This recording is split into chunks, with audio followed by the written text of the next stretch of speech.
Narcissist: Myths, Facts, and Faces of Narcissism and Manipulation. Written by Taylor Hench. Narrated by Rory Young. Chapter 1. Narcissism Defined. Narcissists have a prominent place in the popular imagination, and the label narcissist is widely deployed to refer to individuals who appear too full of themselves. There is also a growing sense that narcissism is on the rise all over the world, especially amongst youths, though most psychological research doesn't support that notion. Narcissism is properly seen on a spectrum. The quality is usually dispersed in the population, with most people scoring close to the middle, and some at either extreme. The Narcissistic Personality Stock, NPI, developed by Robert Raskin and Calvin S. Hall in 1979, is the most commonly used step of the trait. Scores vary from 0 to 40, with the average tending to fall in the low to mid-teens. Healthy individuals who score somewhat higher might be perceived as exceptionally lovely, particularly on the first encounter, but eventually seem just as if they are vain. Such individuals could have uncomfortable or demanding personal encounters, but still have a fundamentally healthy character. The qualities of narcissism. It's easy to describe a person who spends a bit of time talking about her career or who never appears to doubt himself as a narcissist, but the characteristic is more complex than that. Narcissism does not always represent a surplus of self-esteem or of insecurity. More accurately, it encompasses a hunger for gratitude or appreciation, a desire to be the focal point, and an expectancy of special treatment reflecting perceived higher status. Surprisingly, research finds most highly narcissistic people typically readily admit to a consciousness that they are more self-centered. A high level of narcissism, not remarkably, can be harmful in romantic, familial, or expert relationships. How do I spot a narcissist? Narcissism is defined by a grand sense of self-importance, an absence of empathy for others, a real need for excessive admiration, and the belief that one is special and deserving of unique treatment. If you come across a person who regularly displays these behaviors, you might be handling a highly narcissistic individual. What's the distinction between narcissism and pathological narcissism? Pathological narcissism, or narcissistic personality disorder, is unusual. It influences an approximated 1% of the population, a prevalence that has not changed since clinicians began measuring it. The disorder is thought when narcissistic characteristics impair an individual's daily performance. That dysfunction normally triggers tension in relationships as a result of the pathological narcissist's lack of empathy. It could also manifest as antagonism, sustained by grandiosity and attention-seeking. In seeing themselves as remarkable, the pathological narcissist naturally views everybody else as inferior and may be intolerant of disagreement or questioning. Do narcissists know that they are narcissists? If you really wonder whether someone is a narcissist, it could be best just to ask. It's generally assumed that people either don't realize that they're narcissists or deny it to stay away from an obstacle to their identity. But in research using the so-called single-item narcissism scale, people who replied agreeably to the single question, "Are you a narcissist?" were even more likely than others to score highly on narcissism on the 40-question Narcissistic Personality Inventory. How to deal with a narcissist. Browsing a relationship with a narcissist can be deeply aggravating and upsetting. In their mission for control and appreciation, narcissistic people could manipulate and make use of others, damaging their self-confidence and even aiming to change their sense of reality. Arguing with a narcissist about their action typically shows useless. A more successful resolution is to establish boundaries and emotionally distance yourself. Recognize that you could not be able to control your emotions about an individual, but you can manage how you respond to them. Cutting ties with a conceited partner, family member, or boss might become the best, if not the only, resolution. In that process, it's helpful to review the qualities of the individual to keep from finding oneself in comparable scenarios in the future. What are the strategies to handle a narcissist? Acknowledging your aggravation, valuing where the conduct originates from, and declining to lose your own sense of purpose when a narcissist takes center stage are key techniques, to name a few. Scientists who categorize narcissists as either susceptible or grandiose contend that particular approaches are required for each type. How do I handle a narcissistic boss? Manage your expectations, align your successes with your boss's, draw limits, and do not try to argue, validate, or explain yourself. Those and other tactics can help you navigate a narcissist in the work environment. Are narcissists effective leaders? Narcissists tend to have an extreme drive for power, attention, and affirmation, which might benefit them in projects for business management or political leadership. Once in charge, however, they might focus more on self-promotion and the suppression of opposition than advancing an organization's goals, and their lack of empathy cultivates little loyalty. Narcissism in relationships. A narcissist's desire to elicit appreciation and praise, specifically from more romantic partners, usually makes them lovely and charming, characteristics which can rapidly spark a love. But their inherent deficit of empathy could prevent them from comprehending a partner's inner world and developing a fulfilling, long-term relationship. It's nearly impossible for individuals with narcissistic personality disorder to truly fall in love and build a trusting, equal partnership.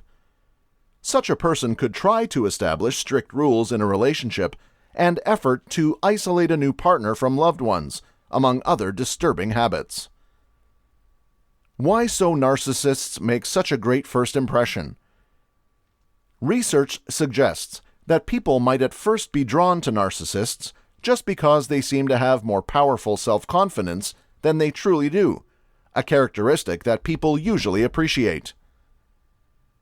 Can narcissists fall in love? Narcissists could show enthusiasm and charm in the early phases of dating, but for most narcissists, relationships are transactional.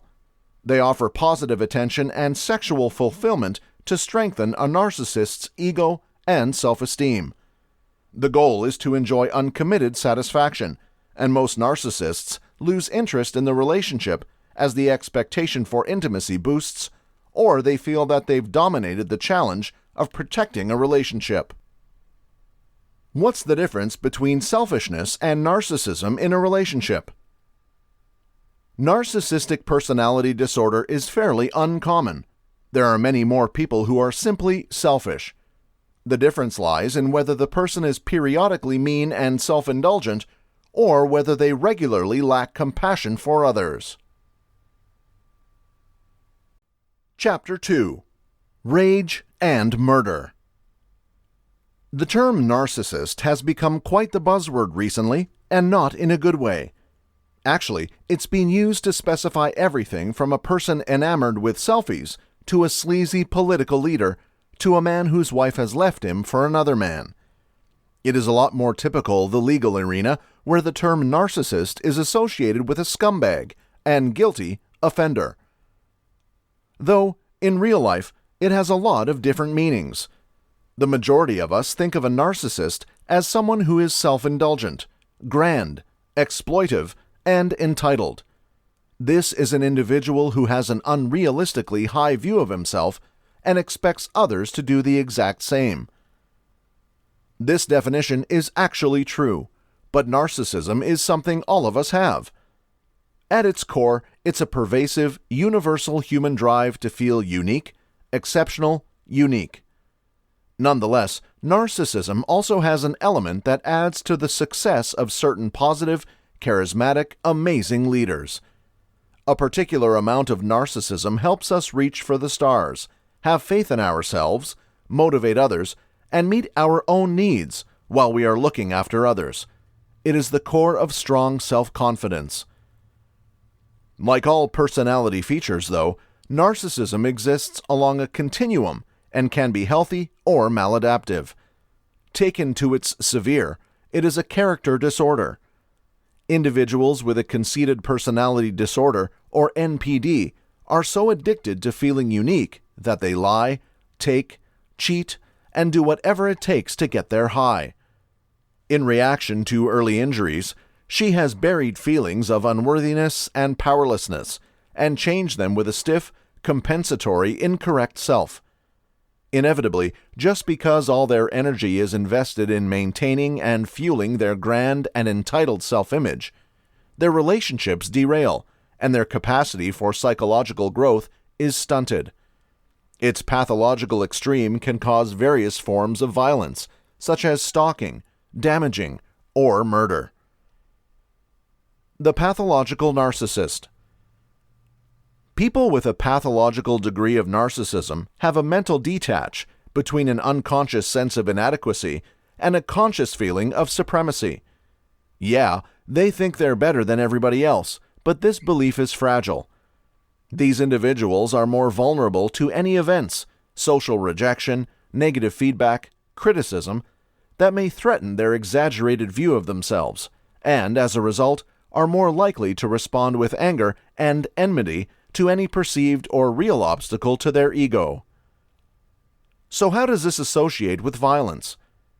I have assessed more than my share of narcissistic individuals, and I've talked with their former partners. Not remarkably, ex-partners of individuals diagnosed with narcissistic personality disorder generally specify their former lovers as having tons of the ideas, emotions, and habits we relate to this personality disorder. They also tend to describe their previous partner as blowing up or violent in circumstances we might predict given their continuous need to secure themselves from any tip of criticism or rejection, i.e., in reaction to threats to their ego or self-confidence, usually when demands of privilege, adoration, and perceived authority were not met. However, when it comes to violence, the picture is more complex. When threatened with a relationship breakup, for instance, some narcissists were referred to as reacting vulnerably, i.e., you can't leave me, rather than grandiosely. Example, you aren't worth the dirt I'm walking on and I will make certain all of our friends know it. Ironically, the exact same person who used the threat of abandonment to control his or her partner in the relationship reacted with the fear of being abandoned when the shoe was on the other foot. In these cases, the violence was through an act of clinging rather than discarding. This suggests that relationships with some, maybe more vulnerable narcissists, could be manipulative and one-sided, but not abusive, until they experience the fear of rejection or abandonment. Dealing with loss, the hazard to her or his grandiose sense of self-worth is frustrating, and, without the inspiration or the ability to deal with these circumstances calmly, she or he could launch into an uncontrollable rage. At the moment, explosive narcissistic rage can be totally unprovoked and extraordinary. Statistics tell us that 1/5 of the women killed by an ex-partner after a relationship breakup were never ever hit by their better half till the real murder. I really wonder how many of these were the outcome of narcissistic rage. Violence risk is made complex. As I know from my violence risk assessments, the presence or diagnosis of a character disorder alone isn't adequate to anticipate violence. A person's psychological makeup, the interplay between his thoughts, feelings, dreams, and impulses, will have influence also.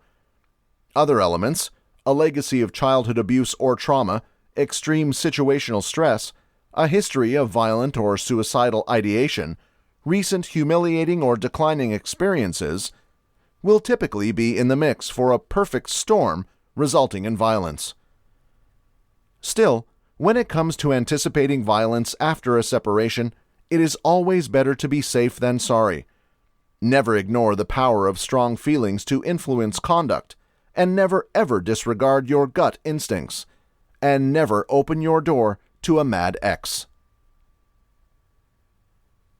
Chapter 3. The Most Hazardous Myths About Narcissism. The myth. If you are caring enough, narcissists will change. The idea isn't one you'll usually hear from professionals, but it sure is a well-known, mainly unmentioned belief amongst people who still feel stuck in bad relationships. The logic goes something like this.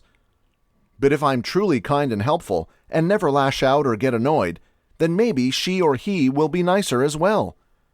See my posts on self-blame or why people stay in violent relationships if you struggle with this one. The truth? I have unlimited faith in the power of self-awareness. If we're willing to dig deep, experience a depth of feeling we have rarely enabled ourselves previously, it can really transform us from the inside out. But it is always on us to do that work. No one can push us to do it, and no amount of caretaking will ever convince our loved ones to begin the journey. Pathological narcissists without any dedication to understanding themselves will never, ever change. Hugging them more regularly won't bring them any closer. Professing your love throughout their tantrums will not soften them. Tiptoeing around until you feel like a ghost will not end their attacks. Practicing meditation day to day to help you keep your cool won't stop the fights. We need to have the ability to acknowledge the missteps and truly say when we're hurt and when we're sorry. That's why I always teach people how to plainly express pain or dissatisfaction in their relationships. Your pain is justified. Do not bury it under mea culpas, fancy suppers, or mild kisses on the cheek. Find a way to express it plainly. If your loved one really hears it, permits your pain to move them, that's how you will know there's real hope. The myth. There's no such thing as healthy narcissism. I believe I am going to get a few more remarks taking me to task for the unsafe new idea of healthy narcissism.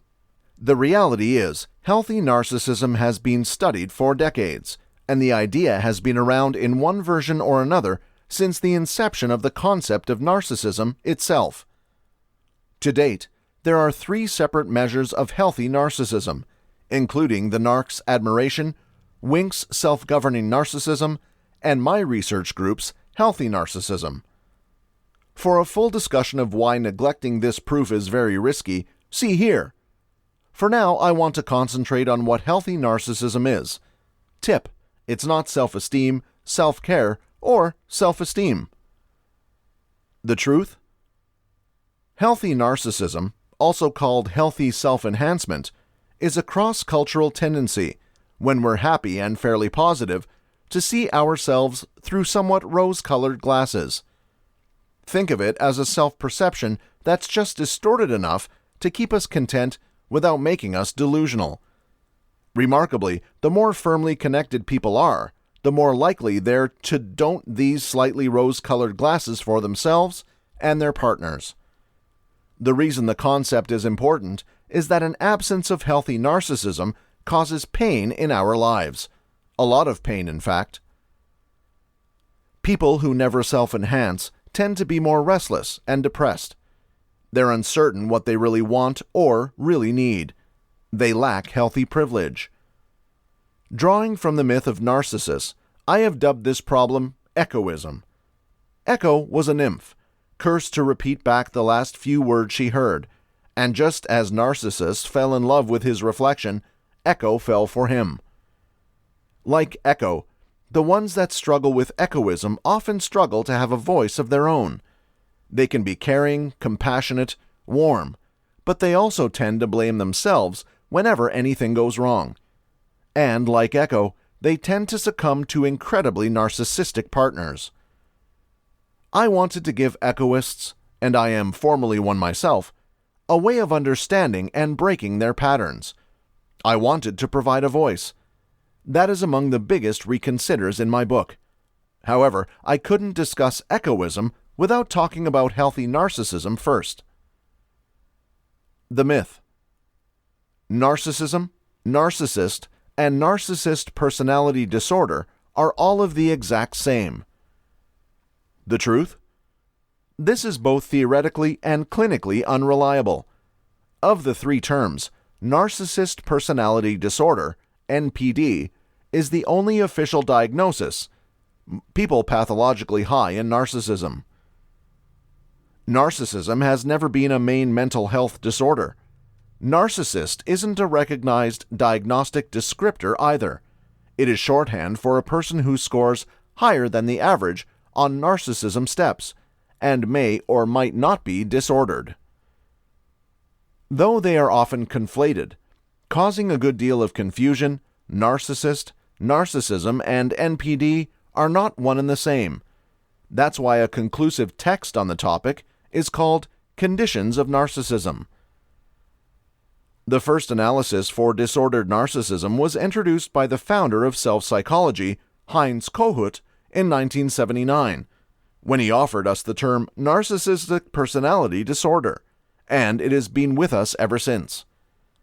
Prior to that, people simply spoke of main and secondary narcissism, or narcissism and pathological narcissism. It's a mistake to speak about symptoms of narcissism. What people usually mean is signs of pathological narcissism, or NPD. And what they normally mean by narcissist is somebody with NPD. However, since many narcissists in the research never ever meet requirements for NPD, we are mixing two entirely different groups of people. Conflating these three terms has only caused damage by confusing the public into thinking, for example, there's a narcissism epidemic. So, unwind again, millennials. Even if you scored high enough on the NPI to be a narcissist, that does not mean you have NPD. It also doesn't mean you're a narcissist for life. Evidence suggests that narcissism spikes in teenage years and then declines, preparing most of us to understand we are not all that unique by the time we reach midlife. Chapter 4. The Healthy Side of Narcissism. We are told that we live in an age of narcissism. Bloggers complain the fact that Facebook promotes narcissistic propensities in the young. Self-help books notify us that parents or caretakers make narcissists out of their children because they cultivate way too much attention on them. These are just a few of the negative representations of narcissism in our society. Even so, in our rush to slam narcissism, might we be missing out on some of its advantages? People who fit the psychological health profession's requirements for a medical diagnosis of narcissistic personality disorder have certain characteristics that develop substantial troubles in their everyday lives. The new psychiatric manual, the Diagnostic and Statistical Handbook of Mental Disorders, will need that individuals with this disorder should display a series of habits that includes excessive attention-getting, needing others to verify their identities, wanting excessively to please others, being not able to empathize with others, and having little interest in close relationships, feeling entitled to unique treatment. That is hardly a set of preferable qualities, and people with this disorder can struggle in their daily lives, particularly if they have the susceptible form of narcissism based upon an underlying low sense of self-confidence. Given this litany of issues, it seems like narcissism is a state of mind we should stay away from, like the plague disease. Yet, the disorder of narcissistic personality disorder doesn't entirely identify the psychological quality of narcissism. Freud himself kept that narcissism could be positive, particularly in early childhood development, when we really need to establish a firm structure of self-love. Following from this premise, to help the child establish a healthy character, parents or caretakers can benefit their kids by finding the right balance between supplying way too much appreciation and insufficient positive attention. The parents who luxurious an undue amount of appreciation could lead the kid to develop grand narcissism. The opposite parenting pattern can produce a kid with the susceptible form of narcissism in what is called the psychodynamic mask model of narcissism. Some kids are fortunate enough to have parents who find the sweet spot between too little and too much praise. They start life with a decently positive self-image, which they can then carry over into their adolescence, a time that can challenge even the most robust self-confidence. When they enter their 20s, or what psychologists call emerging adulthood, this healthy foundation to their character can help youths continue to adjust positively to life. The odds are, too, that even a highly narcissistic adolescent will end up being a less self-aggrandizing adult, according to research on narcissistic personality disorder. Popular conceptions tend to highlight the exaggerated version of narcissism, especially when the narcissism is extreme enough to validate a diagnosis of the personality disorder. Having said that, by focusing on the disorder alone, these depictions fall short of the mark. A moderate amount of the right sort of narcissism can actually be helpful to well-being. As a matter of fact, researchers have identified the quality of adaptive narcissism. Individuals with a good dose of adaptive narcissism can be self-sufficient, able to presume positions of leadership, and self-assured. They seem better able to deal with anxiety, especially in social circumstances. There are reasons to actually believe that having the right amount of adaptive narcissism might be particularly adaptive in helping people maintain healthy practices. University students with moderate narcissism scores appear less anxious about having their bodies on view when they work out in a group setting. Akehurst and Thatcher, 2010. Even more, a research study of grown-ups performed in the Netherlands found that individuals from 18 to 78 with higher narcissism scores were more likely to take part in exercise. All other things being equal, it doesn't matter why you exercise as you age, just that you do. Again, however, it is essential to recall that small amounts is essential. People high in narcissism can become compulsive exercisers and develop eating conditions if they let their physical fixations get out of control. Having the right degree of narcissism might also help people take care of what they wear and how they groom themselves, and because of this, present a more expert image.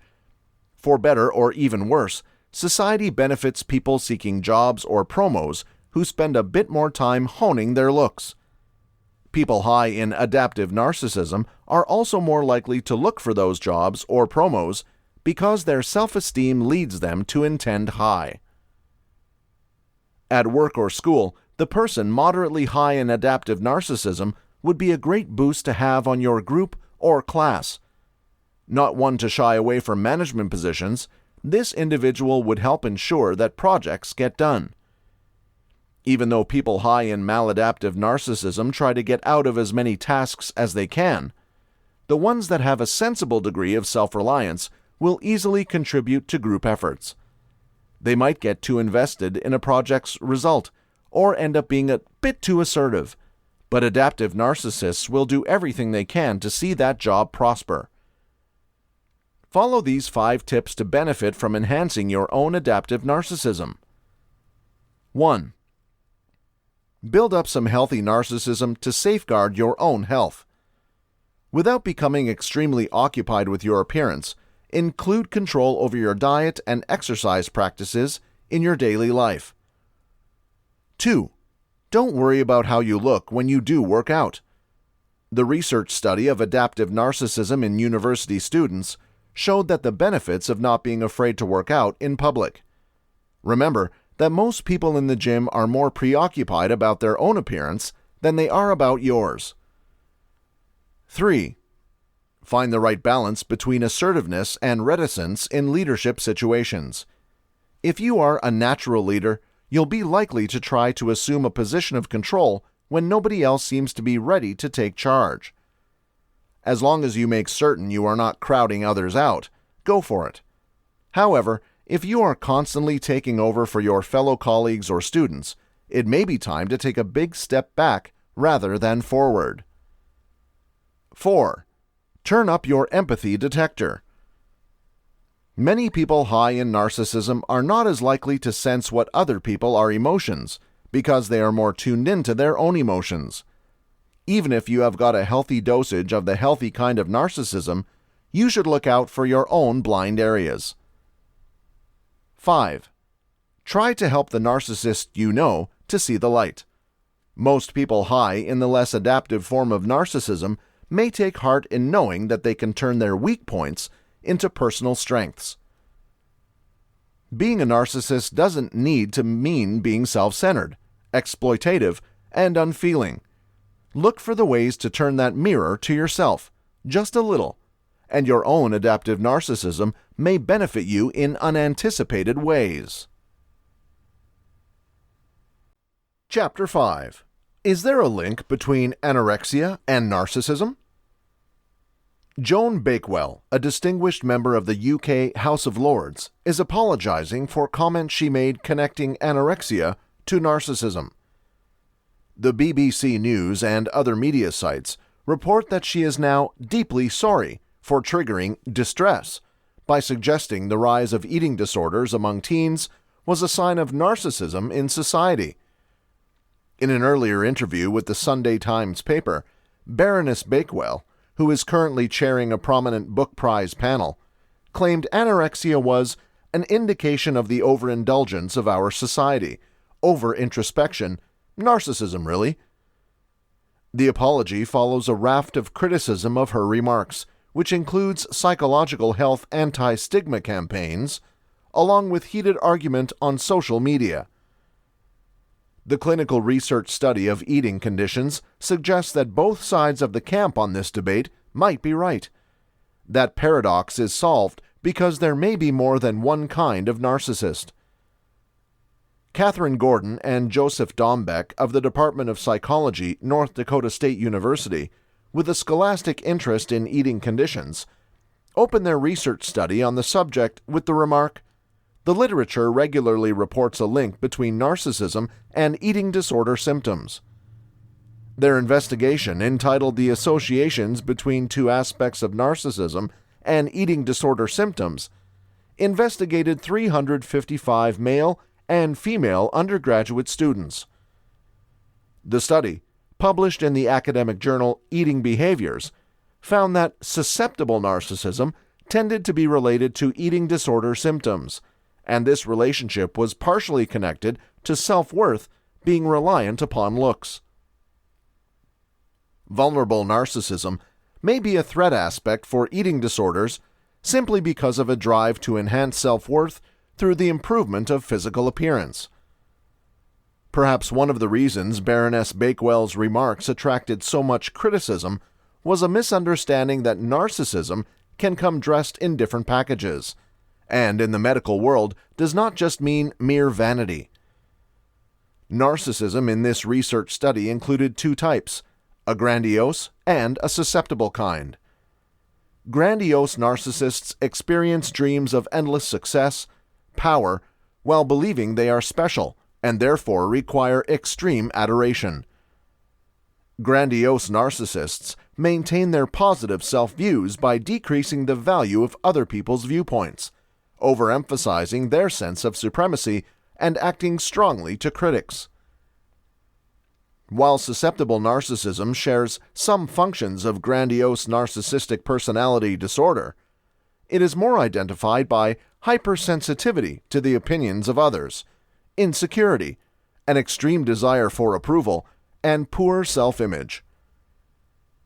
Instead of showing conceited mindsets, when they perceive negative feedback from others, vulnerable narcissists tend to experience intense embarrassment and to withdraw from social encounters, so avoiding real or imaginary disparagement.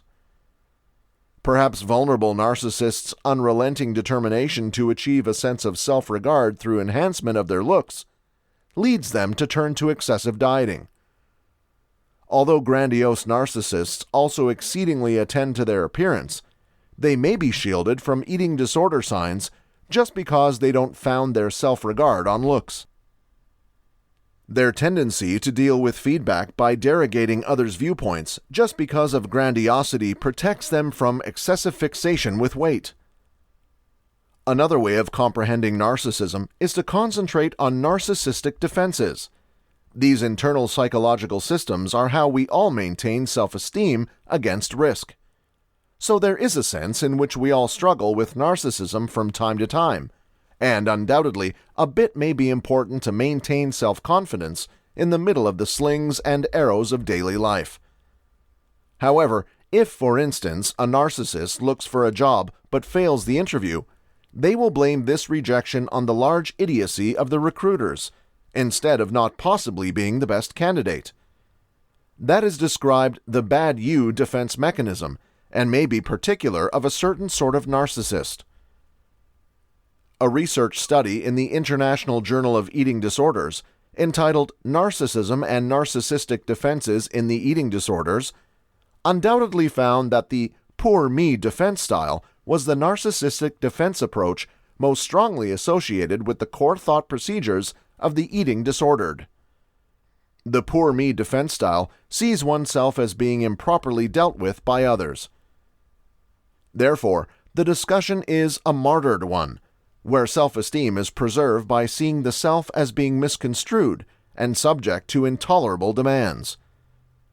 The poor me defense style stands in contrast to bad you approach, otherwise referred to as poisonous pedagogy.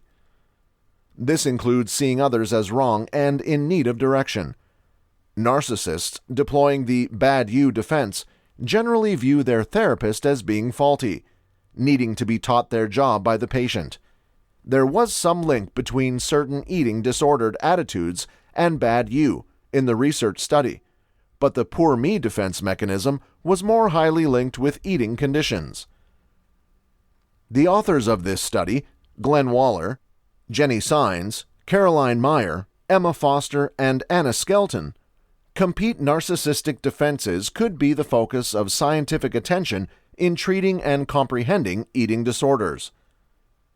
The wave of aggressive criticism that broke over Baroness Bakewell following her discussed the link between narcissism and anorexia, an association which has actually some structure in the research literature, might have been simply because narcissism means different things depending upon the contrasting types, or whether you are referring to a certain defense mechanism. Ironically, in all of the mutual recrimination, was there a tip of the traditional narcissistic defense of bad you? Chapter 6. The Two Faces of Narcissism in Romantic Relationships.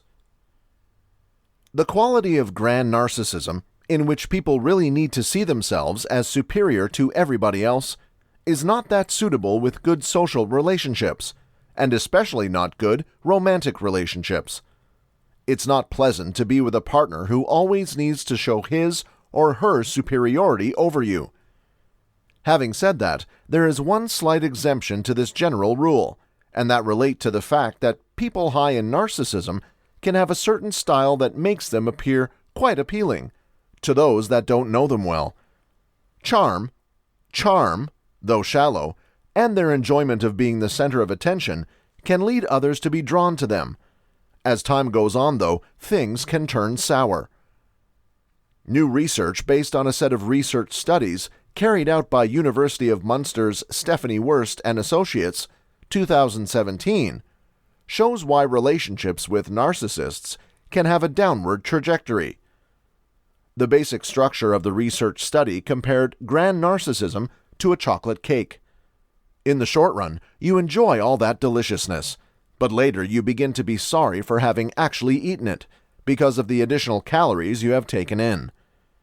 The model of grandiose narcissism tested in this study identified narcissistic appreciation and competition concept, or NARC, proposes that narcissists strive to inflate their self-esteem in a two-dimensional way. The affection dimension includes the desire to seek approval from others and get the positive social outcomes of being liked. The competition dimension refers to the propensity of people high in narcissism to want to outdo others, or to safeguard oneself from a negative self-view by derogating others.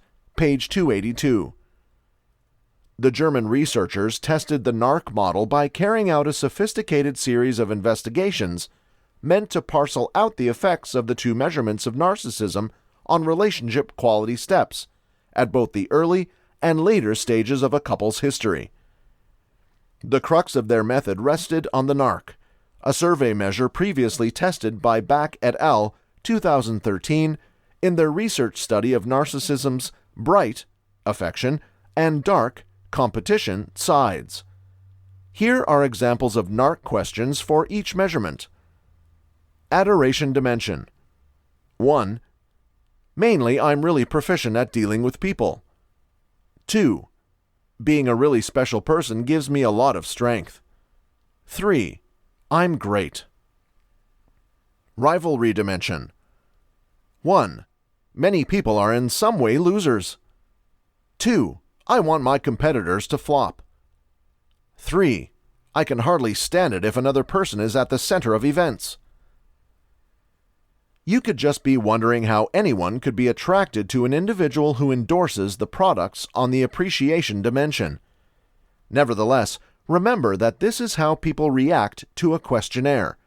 It isn't necessarily how the exact same individuals would behave when they are trying to win somebody over. You may also think that being high in competition would condemn you to never resembling by anybody else. Still, as shown in the Worst et al. Study, the desire to beat others doesn't appear right away in new relationships. One set of the 7 research studies reported on in this investigation analyzed how attracted people would be in simulated short-range relationship settings, such as scores based upon videos, to individuals who formerly finished the NARC. Across these simulations, admiration, but not rivalry, forecasted such relationship features as attractiveness as a possible mate, desirability as a short-range partner, and likability. Those high in the adoration dimension of narcissism also saw themselves as being attractive as mates, an aspect which probably improves their appeal when they meet new people. Basically, the ones who have faith in their own success, but do not do so at the expense of others, can have a good deal of magnetic appeal to those that don't know them well. Having established the positive contribution of narcissistic affection to short-term romantic success, Worst and her group then went on to assess the 2 dimensions of narcissism as predictors of long-lasting relationship outcomes. As expected, competition adversely anticipated relationship success as measured by a variety of indicators, exceeding adoration. To a particular level, appreciation could help to negate the impact of rivalry on long-lasting relationship outcomes, and rivalry can also taint a relationship in its opening phases. Nevertheless, the prevalence of information supported NARC's forecast of the twofold nature of narcissism's impact on relationship quality in comparing early to late phases. Although this study didn't track couples over time, there's an implicit trajectory in their data that works as follows. Having entered a relationship with a person who sweeps you off your feet with his or her outside charm, it's unlikely you'll notice right away that this magnetic individual appears to enjoy damaging the good efforts of others. You might also not be aware until you get further down the roadway that this individual continuously tries to thwart your own efforts to be successful, and resents it when you do. As displayed in the German research study, the issues that rivalry creates in a long-term relationship include unwillingness to forgive transgressions, a propensity to enter arguments, and a rather critical mindset toward a partner in general. In the words of the authors, once the relationship ends up being more settled, more common characteristics seem to increase in importance for romantic success, meaning low selfishness, a propensity to forgive, sensitivity, supporting and caring qualities. Because an absence of them provokes serious romantic problems in the long run. Page 298. The authors also conclude that of the two, narcissistic admiration is less toxic for a relationship than narcissistic competition. You can think of yourself as great. As long as you don't resent or prevent your partner's own success, your relationship isn't fated to break down.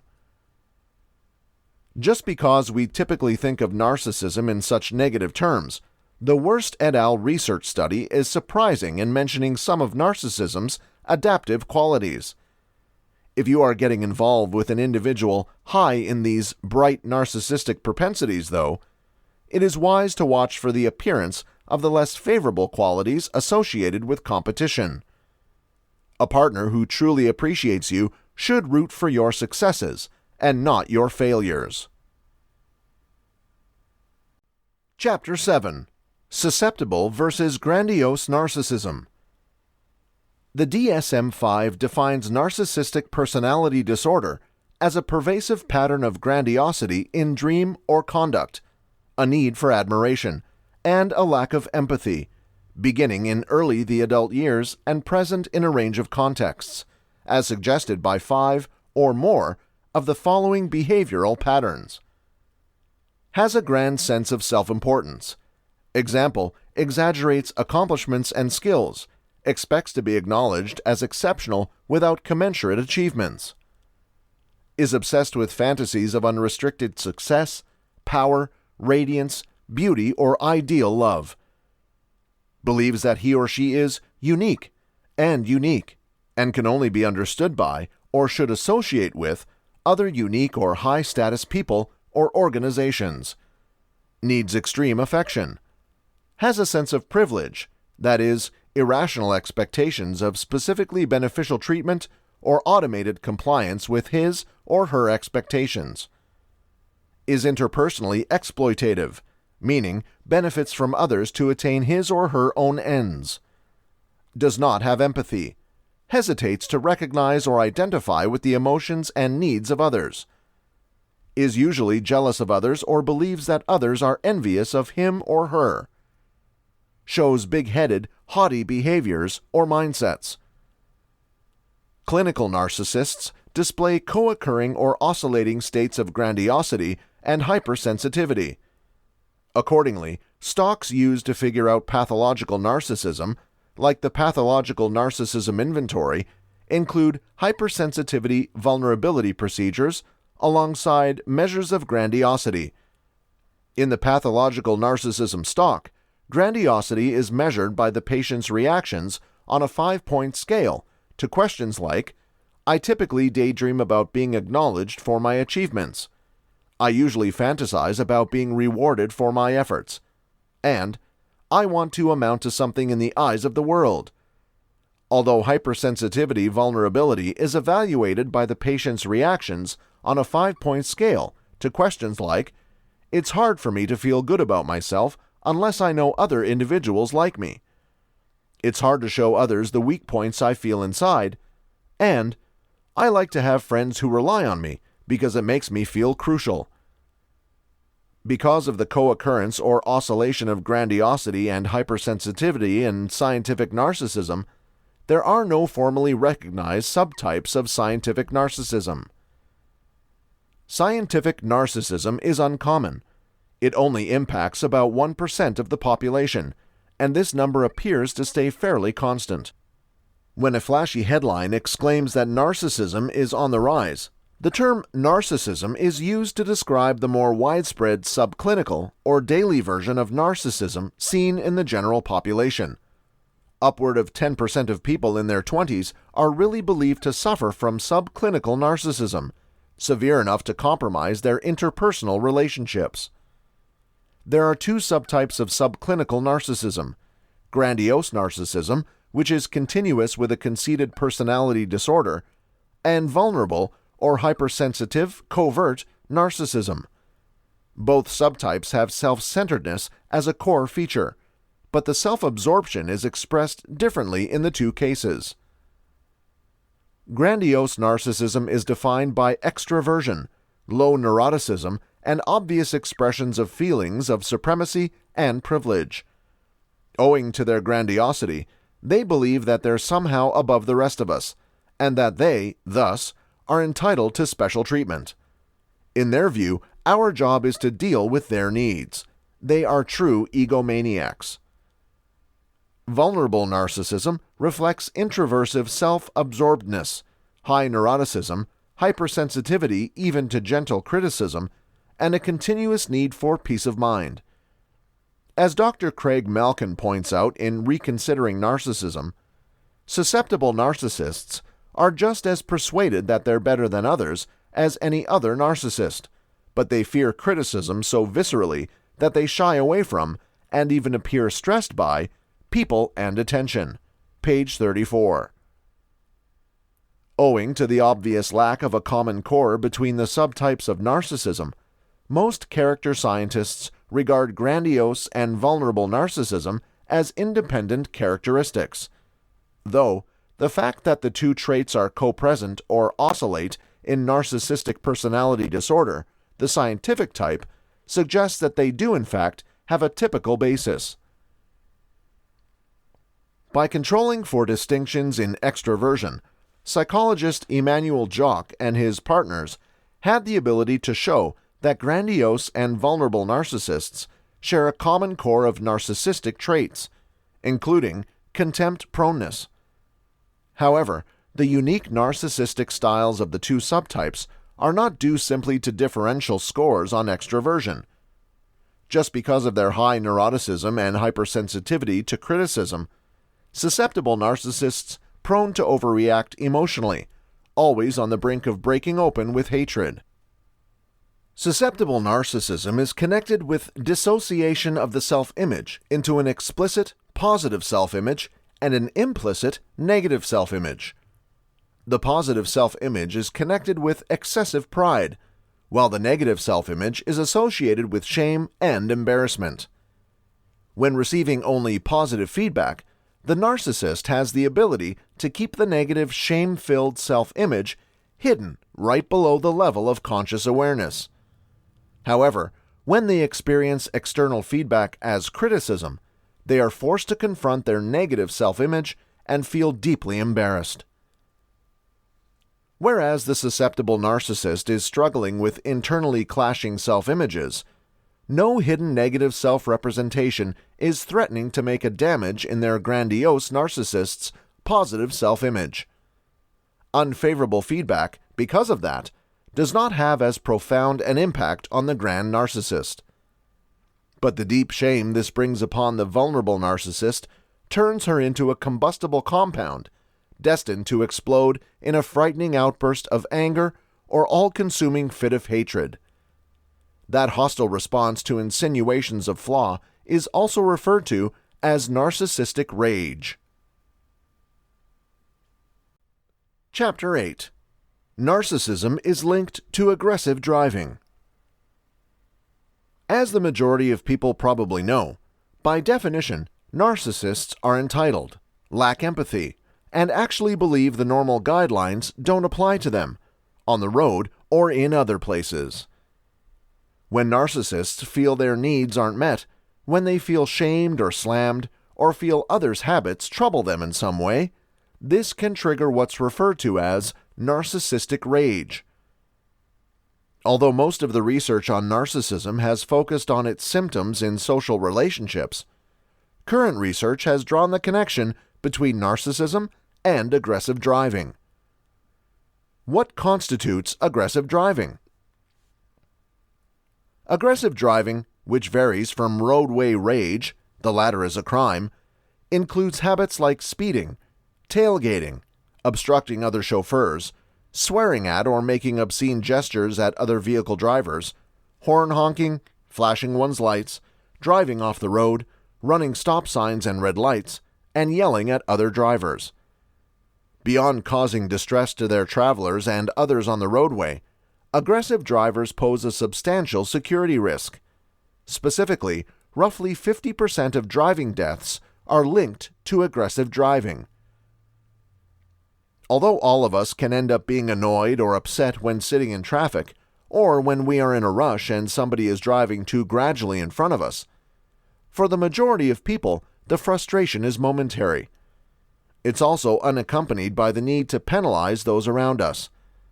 And despite short-term anger or disappointment, the majority of people care enough about their travelers to position their security above the thirst for revenge. Not so for narcissistic drivers, though.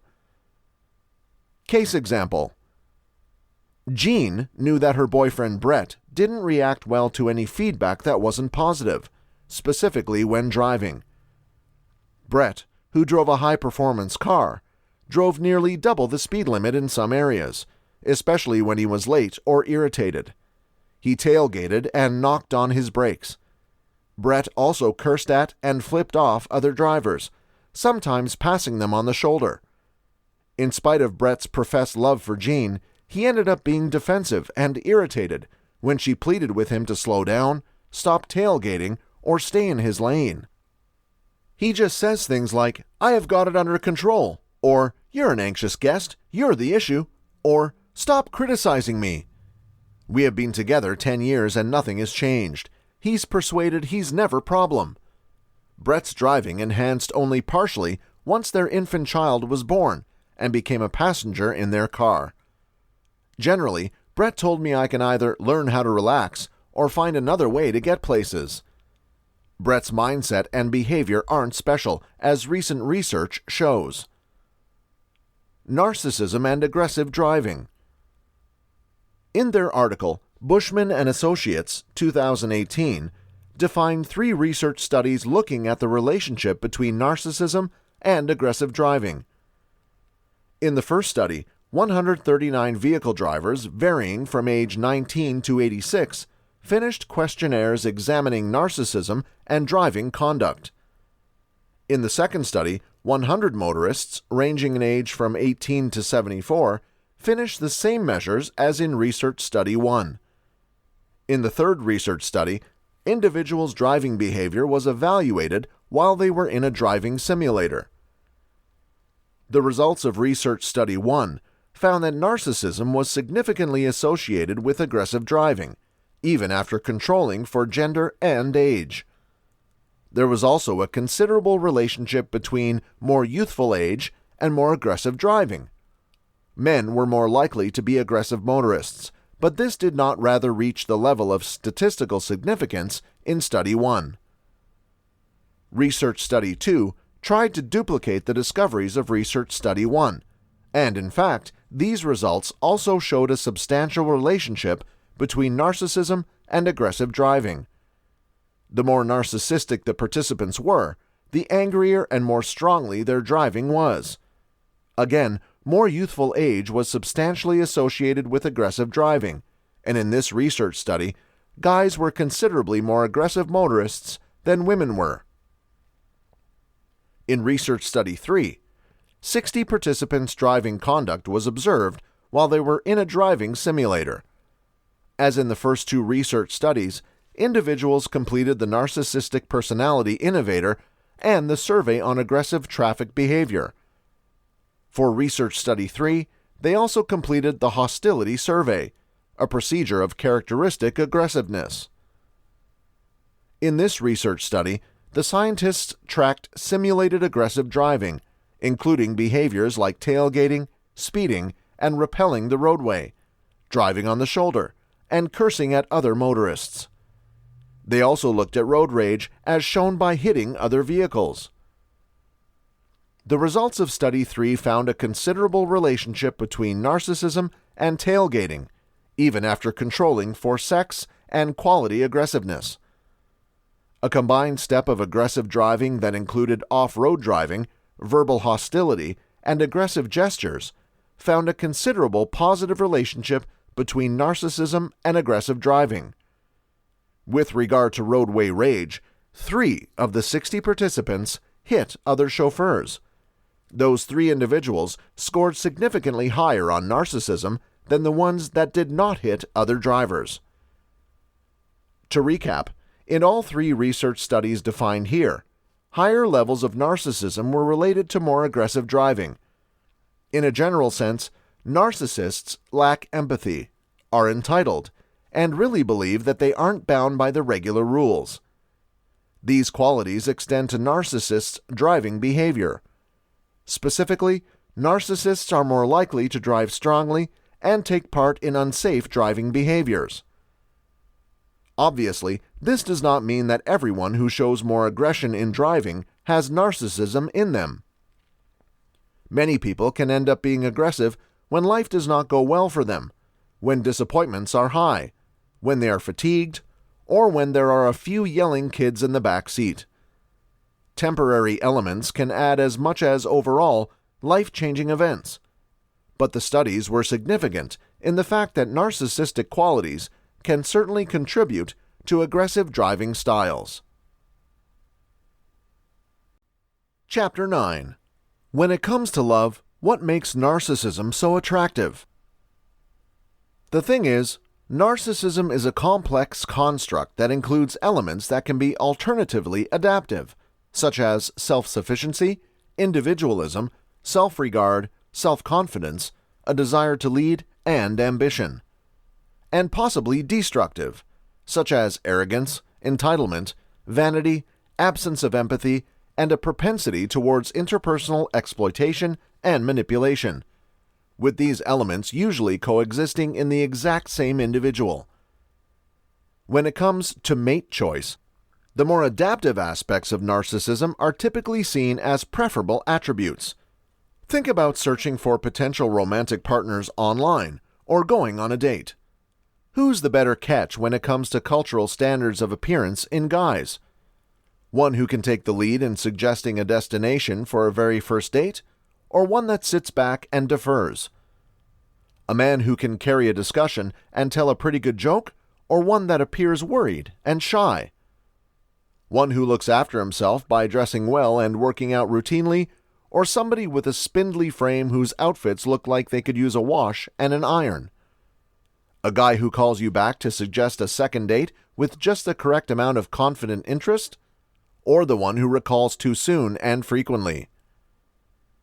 Lest you dismiss these stereotyped comparisons as some sort of sexist ridiculousness, let's acknowledge that everyone has their own individual requirements for what they find attractive in a prospective romantic partner, and that we really need not be servants to cultural requirements. However, the point is that some of these aspects of narcissism might be favored in mate choice from an evolutionary perspective. And to make matters worse, looking for a person with healthy elements of narcissism makes it more likely to find a mate with more problematic aspects too. For instance, women often say they want someone who's confident, not arrogant, but finding just the correct amount of narcissism is not always easy, or perhaps possible. Erring on the side of choosing someone with more self-confidence increases the risk of finding a person vulnerable to cockiness, just as preferring a person who goes to the health club frequently, sporting six-pack abs, ups the odds of finding somebody who's vain and exceedingly narcissistic. The preference for the individual who waits a week to call back after the first date makes us more likely to get together with somebody who later does not call back at all. In Ovid's Metamorphosis, the nymph Echo falls head over heels for Narcissus, a guy of unparalleled beauty. At their first meeting, Narcissus roughly spurns her advances, leading Echo to get away into privacy and wither away. And yet, her great love increases with disregard, suggesting that even pathological narcissism can be an effective draw. Turning from armchair speculation to real experimentation, a 2010 paper by psychologists Nicholas Holtzman and Michael Strube evaluated the results of 18 research studies investigating an association between narcissism and attractiveness, and found that the two are certainly correlated. Although lots of the research studies used the Narcissistic Personality Stock, NPI, that records both healthy and inefficient aspects of narcissism, almost half employed scales that more particularly gauged pathological narcissism. The authors hypothesized that the beauty of narcissism might have progressed together with short-range breeding, that is, having short sexual relationships. A 2015 research study from the UK that reported the results of a survey given to single women aged 18 to 28 seems to support the idea that narcissism may have evolved as a benefit in short-term breeding, with its finding that women who had more than 21 prior sexual partners were significantly more attracted to male narcissism than those that had actually had less than 5 former partners. But surprisingly, it also found that male narcissism was more attractive to women who wanted marriage, that is, long-term breeding, than the ones that didn't. This study used an adapted variation of the NPI to measure of narcissism, raising the possibility that narcissism was conflated with self-confidence. But women desiring marriage were not only more likely than those who didn't to agree with the statement, "I am drawn to a man who shows authority," but also the statement, "A man who uses manipulation to impact his success at work is appealing." This finding suggests that we find narcissism appealing even in its darker shades because of its association with social success, where, evolutionarily speaking, success is equated with survival of the fittest. In the animal kingdom, the dominant male in a pride of lions fights his way to the leading and is the first in line to delight in a group kill at the expense of weaker members who run the risk of starvation when resources are low. Female lions don't generally couple with those weaker males. They try to mate with the dominant male in order to maximize the survival of their offspring. So it may be with people, where success can be associated not only with confidence, but supremacy and a predisposition for social exploitation as well. This appeal to the darker side of narcissism appears to extend past the world of human romantic passion and breeding into the process of selecting our social leaders. A 2013 research study claimed that the 42 USA presidents, through George W. Bush, had raised levels of grandiose narcissism contrasted with the general population, and that this narcissism was associated with both governmental success as well as signs of negative governmental performance, particularly in the moral domain. The authors noted that this finding highlights the bright side, dark side of management. Narcissism, as we have talked about, includes this exact same duality. Naturally, we prepare for that by affiliating with someone with narcissistic qualities. We might be able to share in the success of that narcissism, not always thinking that we may become its victim. Given the double nature of narcissism, it's inevitable that in some cases we do. In long-lasting mate choice, we typically fall into the trap of looking for excellence, which ultimately shows our own narcissistic needs.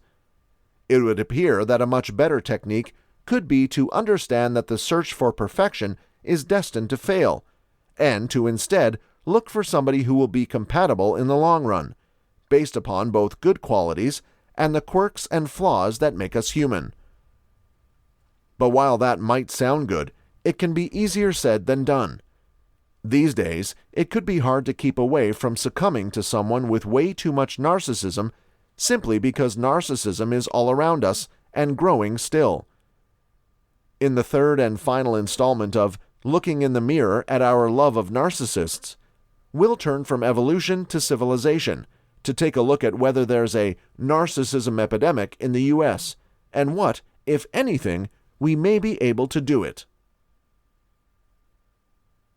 This has been Narcissist: Myths, Facts, and Faces of Narcissism and Manipulation.